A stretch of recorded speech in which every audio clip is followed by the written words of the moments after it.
Well, let's say a very good morning then to good morning. Eric Pickles. So no benefits if you can't speak English. Is this really a runner? No translators, no forms in foreign languages, all that? Well, I think the policy's in a very early stage, so I don't know what eventually it will come out.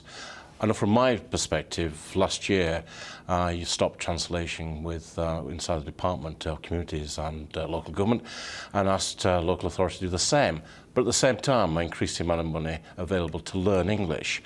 And we've done a series of quite innovative programmes of trying to target particular groups who don't speak English to give them the gift of English. But there are some well-established communities in the UK, sections of which we know don't speak very good English. Would they, if they are on benefits, would they have their benefits cut? Well, as I said, we don't know how this policy is going to be put out, but what I do say is this: whether you're on benefit or whether you're in work, you can't be a full member of British society unless you speak English, and you're artificially reducing your chances of employment by not speaking English. And I recognise that we haven't been able to get to everybody. That's why we've looked at doing finding places where people are comfortable to learn English. It might be in the mosques, it might be at work, we might even look at doing it in some benefit places. But I've been to sessions not very far from this building with young women who've come to this country from the Indian subcontinent, no English at all, and within a relatively short time have become very fluent and very rewarding for them. They can follow I would have what's lots of happening. questions about that, about what point if they were on benefits they would either lose or regain their benefits, but as you say, it's not a fleshed out policy. But would you be prepared then to see that, operating throughout the EU? Because we know there are hundreds of thousands of Britons living in other EU countries here. If they have to access benefits, they presumably wouldn't need to learn Spanish or German or whatever it is? Well, I think if you're going to live somewhere, I think it's beholden on you to learn the language. I did once tell a bunch of expats in Spain that it would be a good thing if they learned Spanish. So this is the warning to the Brits abroad: you learn the local language, or you deserve to lose your benefits. By and large, they tend to be slightly more affluent and unlikely to be on Spanish benefit. But I actually think it's a good thing. You need to be able to speak to your neighbour. You need to be able to follow what's going on the programme. You need to be able to tune in on a Sunday and listen to what you're saying. OK. I mean, while we're talking about EU migration, what do you think about your colleague Ken Clarke saying, well, look, you're going over the top within the Conservative Party. There's no unacceptable wave of migration from the European Union. It's part and parcel of being in the club. Well, bless him. I think it is very important to ensure that people who come here to work, and they're very welcome. We've gone out of our way to try and attract the very best into the United Kingdom, be it from the EU or be it from the best universities in China or in India. And indeed, the future of our country depends on us being a trading country. It depends on us having contacts in other parts of the world. And of course, the people who in the EU who do the most travelling are more likely to spend their time in a foreign country are the British. I mean, you're doing your bit within your department, aren't you? I dug out a statement, an announcement from your department. It was at the end of the year. It seemed to get overlooked a bit, but you're going to try and encourage councils to put local people at the top of the housing queue. Makes sense, but I mean, that's not the case then. Well, it does make sense, and we had a number of cases coming from authorities to say returning service personnel didn't qualify because they'd been in Afghanistan or in Cyprus and therefore had no local link. And what we're really saying is that people have a link to a locality should be able to return, so they could be close to their relatives, their parents, their grandparents. But at the expense of somebody else there. I mean, it could be a pregnant migrant or something like that who may, technically, in terms of that point scoring system, be further up the queue than they are. Well, it could be indeed a pregnant person with a relationship with the area. But if you do social housing, I think it's good that social housing is there to look after local people, and all we're saying is that they should be given a preference. And there's some sense in that because their support system will be there.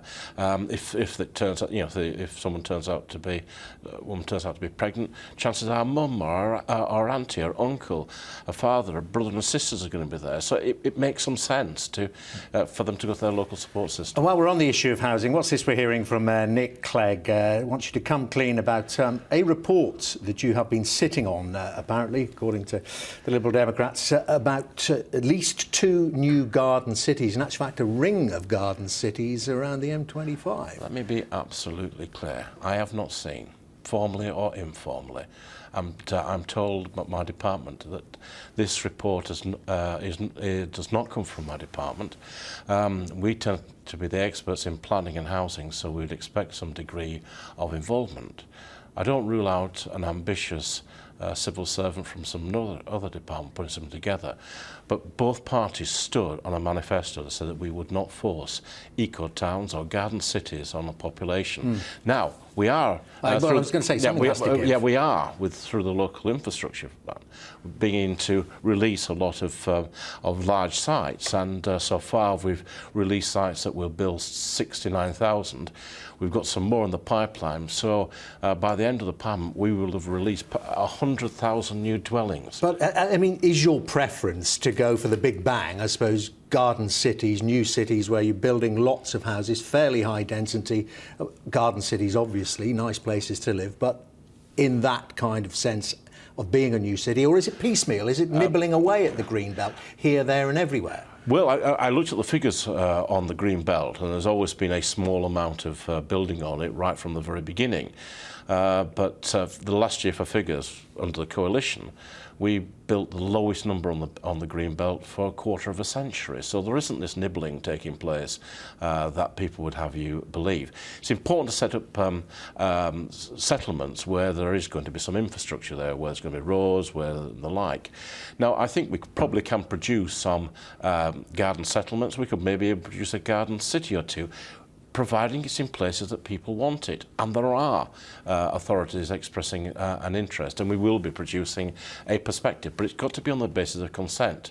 After all, Labour promised 5 garden cities and delivered none, and when that failed to arrive, they promised 10. And all that happened under that policy was just building resentment rather than a single dwelling. OK, but do you think there could be? Is there space anywhere in the UK for 5 garden cities, or 10, or however many it may 10, require? 20, because, well, 30. exactly, when you look at the projections and you look at the continuing migration, you're not going to get those figures down to the tens of thousands. The pressure on housing is relentless. Yeah, and you've got to understand, and I'm sure you do understand, that housing is very much market-driven. We inherit a position whereby house building had dropped to the levels of the 1920s, and gradually it's now starting to pick up.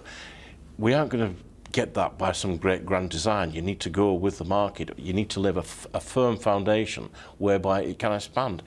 And after all, just about every authority in the country now are producing a local plan to deliver a 5-year and a 15-year housing supply, and by April about 80% will have published and 60% will have adopted, and that's the way to go. Let me ask you another question flowing from your colleague Ken Clarke. A while back on this programme, he came on and described UKIP, many of their members as clowns. Is Nigel Farage's admission today that he's going to clear out some of the nutters within his party some kind of admission that he does have the odd fruitcake in the party? Well, I'm not sure Mr Farage precisely used that language.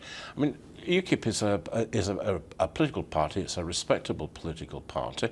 There will be people in it who are a little difficult, and it's probably sensible that he removes some people who are wacky.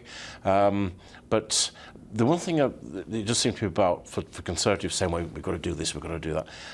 Actually, I don't think there's a single silver bullet to deal with UKIP. But what I do feel that they're about, I was on a train with a load of them not so long ago, and I'm pleased to say they didn't recognise me. I was listening to them talk, and the thing that really occurred to me afterwards is these were people who think the best days of our country are behind us. The only thing that they really approve about is our past. And I don't think you can long-term run a political party about being against something and not offering some degree of optimism. So is that a message for Conservative supporters as well? Don't look over your shoulder, look forward. Yeah, look forward. That's the way the party is. A political party should offer leadership. And I mean, most people come into politics, or any political party, to make life better, to ensure that there is progress and to ensure that you move forward with reforms. I mean, I certainly didn't come into politics to organise a gentle decline. And that's what you think UKIP are doing? I do, and I say that with great respect. Now, can I ask you about your coalition colleagues? How do you think the Lib Dems have been handling all this hoo-ha, this investigation into the allegations about Lord Reynard? Well, actually, Lord Reynard's always behaved quite properly with me. I make no allegations against him whatsoever. I'm a former party chairman. You have these kind of investigations. I was a bit surprised to learn that the investigation proof was almost on a criminal level, which was beyond reasonable doubt. But they've had that. They've cleared him. Think he should get the whip back in the House of Lords?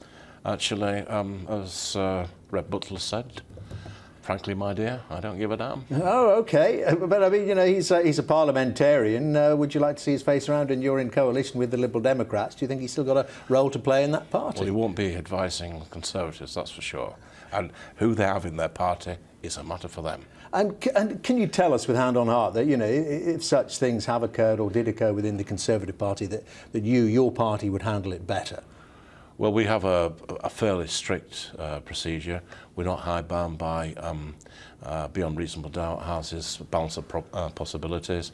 I've had people who have behaved in a way that it was alleged, and I understand there's been cleared, but on the basis of the allegations that I've removed. Okay, Mr. Pickles, very good to see you. Thank you very much. Thank you.